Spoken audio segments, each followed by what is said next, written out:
Hi there, welcome to my YouTube channel. So, if you know FATF, which is the Financial Action Task Force, which essentially looks at anti-money laundering across countries and institutions and people across the world, has been monitoring the crypto industry for some time now. And on July 1st, it released its second 12-month analysis on the crypto industry. So I thought I will give in my 2 cents into this particular new draft that they've come up with, and so that way the investors get a direction what's likely to happen in the future, eventually when FATF takes complete or at least greater control on the crypto industry. So let's talk about that. Before we do that, please like my videos, please subscribe to my channel, please smash that notification bell so that you know every time I upload a new video. Please comment on my videos and share my videos with people who you think would benefit from my analysis, from my research, and from my videos. So, having said that, let's dive in.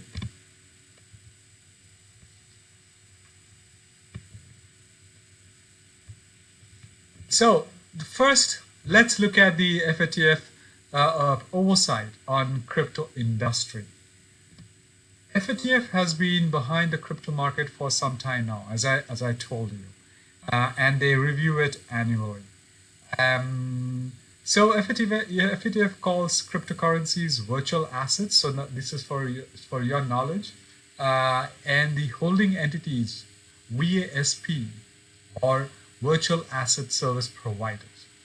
Now I will. So this is the URL to the guidance that FATF has given us a few days ago, a week ago, a little more than a week ago, and they call it the second 12-month review of revised FATF standards on VASPs. So it's about a 47 page review document. So please go and take a look at it because it's interesting. So they have actually defined a lot of elements and that clearly tells you what's going to come in the future.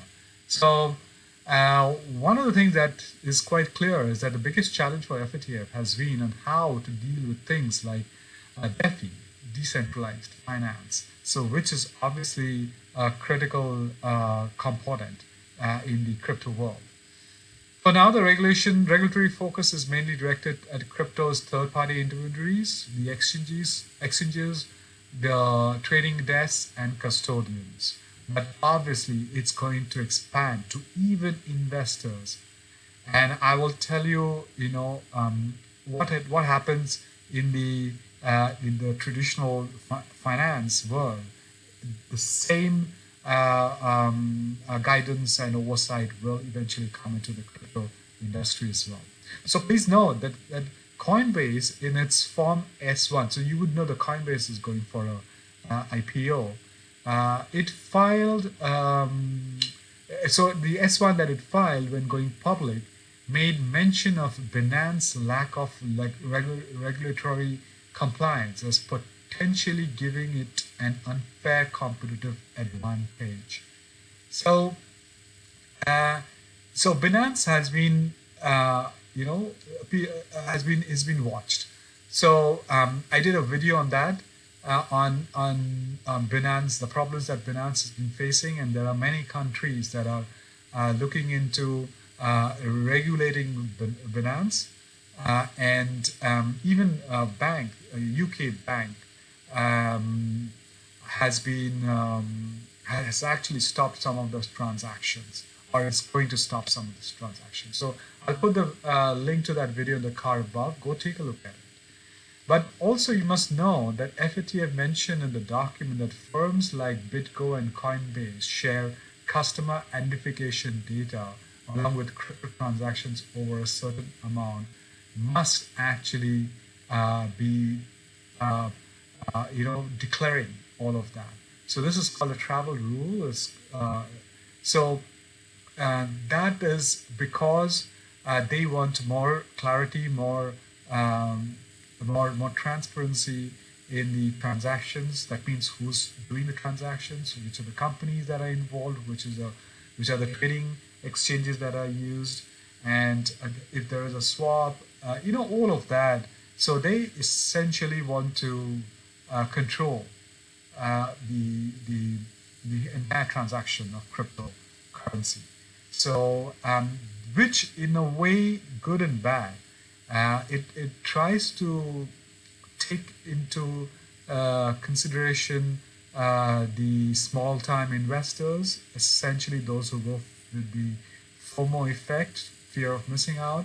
So they want to try and protect those investors. And also it brings in more regulations in the industry, streamlines a lot of the activities, including the technology. The scams could eventually be removed. So are the intentions. Now let's try and figure out what is it for the investors. What the investors should learn, or what does all these FATF oversight mean to the investors. The first point is that you need to be watchful on your global financial compliance. So FATF being the authority which looks into anti-money laundering for countries, for companies, as well as for individuals. So you have to be a little more careful, because if you are stashing your money and you don't want others to know, then you might be under the radar. Second point is stricter regulations around the corner, which I've even mentioned before, that regulations are definitely around the corner, and it's going to be coming very, very soon. So be mindful of that. The third, expect investor and financial instrument or asset credit ratings to be the norm. So which means, like today you have credit rating for investors and the financial instruments, you will soon have credit rating for the crypto assets, or virtual assets as FATF calls it, and also for the investors who invest in cryptos, or investors across the board will have credit ratings. So that's definitely going to come. Fourth point, more inclusive IT and regulatory interoperability will be the norm. So that means that the regulatory compliance will bring in the IT and the technology aspects of cryptos, because without the technology, cryptos kind of operate. So obviously there will be more compliance and regulatory oversight on the IT piece as well. And the last point is, just like traditional finance, where legal and compliance would collaborate and put competition aside for the right thing for the industry, will emerge in the crypto world as well. So which is a done thing. I mean, if all the above, all the first four elements fall in place, the last point on collaboration to keep competition, irrespective of competition, will definitely be the norm in the crypto world very, very, very soon. So these are the points that crypto investors must be mindful of, given the FATF oversight, and you need to really be watchful on where you park your monies, and what do you do with your money, and how do you send money across the crypto world, or how do you do swapping in crypto world, transactions, and all of that. So that's what is the overall summary of the latest review that FATF has come up with about 10, 12 days ago. So I hope this was useful to you. I, I definitely encourage people to be more watchful in today's day and age, and I will really like all of you to fall in line with the compliance regulations that will come in, so that the scamsters can be eliminated if possible in time. So that's it, guys. As you know, I have a free ebook for you. So it's on my journey as an entrepreneur. The book is titled 5-Figure Corporate Job to Master Entrepreneur. So it talks about my time when I quit my 6-figure globetrotting corporate job back in 2010 and how I built my company. Today I have a company in Singapore, in India, and in the and representations in the U.S. markets. So I've spoken about the challenges I faced, the pros and cons of becoming an entrepreneur, and how I came around to build this particular company that I have today.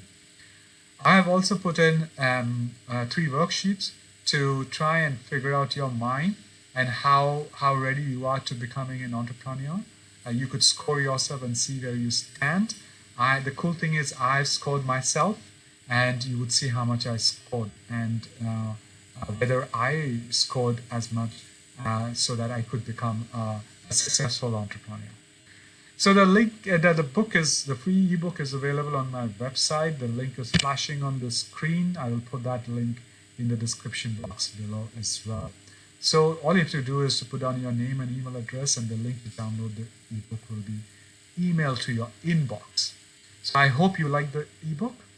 Well, thank you again. As you know, my name is Saurabh Mukherjee. I'm a digital technology marketing leader with over 20 years of global experience. You will find my LinkedIn URL in the description box below. Please go ahead and connect with me.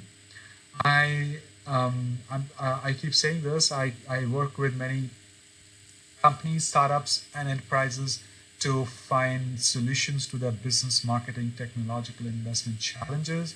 If you are looking to engage in me as your consultant, please write to me on the contact page of my website.